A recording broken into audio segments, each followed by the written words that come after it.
Hey there, what is up everybody? Green Thumb here. So, we got I got some good news for you guys. My friend is wanting me to landscape his place. Um he's getting rid of a tree that he doesn't want, and I guess it's just too big or something. I don't really particularly know why he's getting rid of the tree, but he wants to plant some good old Trachycarpus fortunii in his yard. And so I'm going to help him. I'm going to help him transplant some Trachycarpus fortunii in his yard. We are getting them from a Etsy seller. Um, where he's wanting to place it, I'm guessing somewhere in the front yard. Hopefully, the front area gets a lot of light. You know, microclimates really does matter, especially when you're in a zone 6A like me. That's how I got this guy really through, especially in a pot. But he's getting it young, kind of like mine. And you know, you start them out young, they adjust more properly to the climate and better to the climate than say if you just got one maybe shipped from Florida or one that's always been grown in a greenhouse. Mine has been in the cold for a while. So yeah, I figured I'd tell you guys that a little bit, that my friend is wanting me to landscape some palms for him and some other cold hardy plants. My brother's friends scared the heck out of me. They were walking by. I'm like, oh, holy crap. They just kind of came out of nowhere. But, yeah.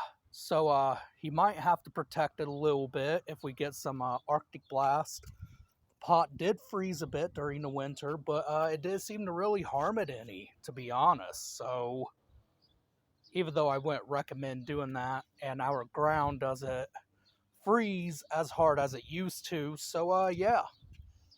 So he's gonna be wanting to landscape his yard a bit. He's wanting to use a Trachycarpus, and then he's wanting to use a cold hardy Musa Baju.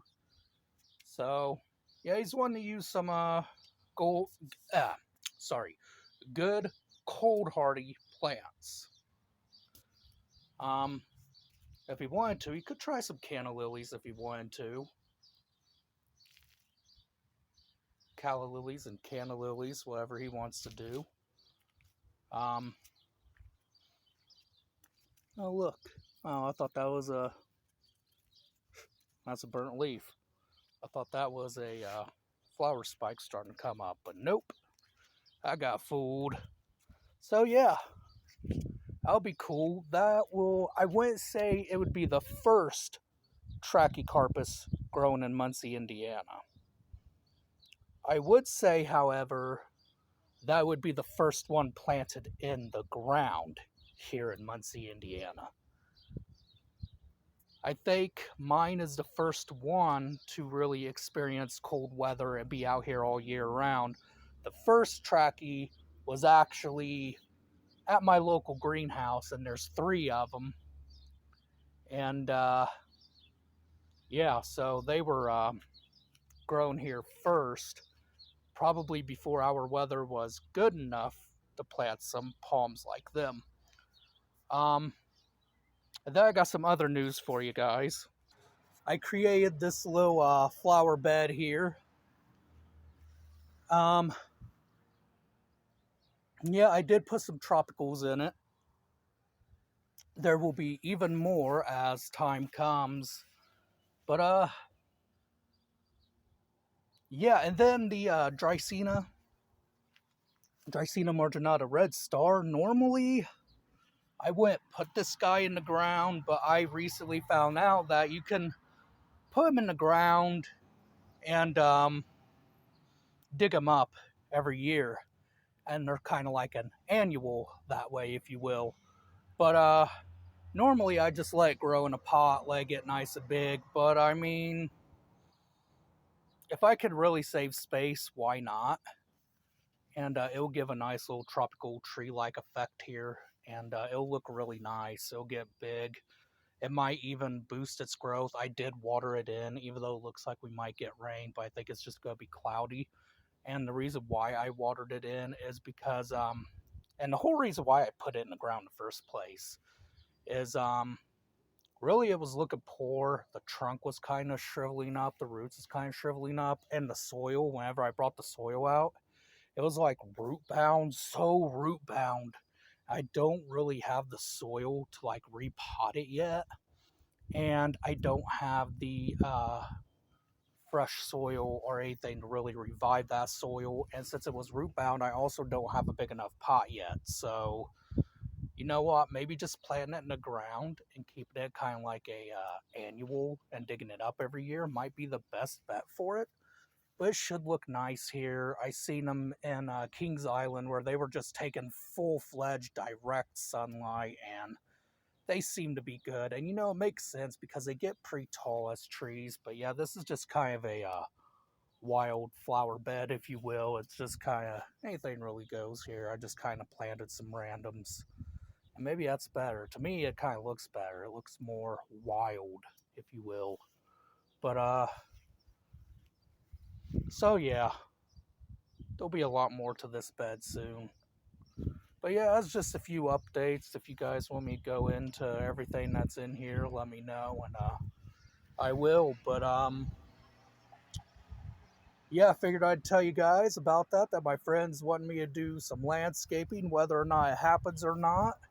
That's a different story. I hope it does, because to be honest, it would be interesting to have the first Trachycarpus planted in the ground in Muncie, Indiana, because every palm that is in Muncie, every palm, anyways, guys, every palm that is in Muncie is pretty much in a pot.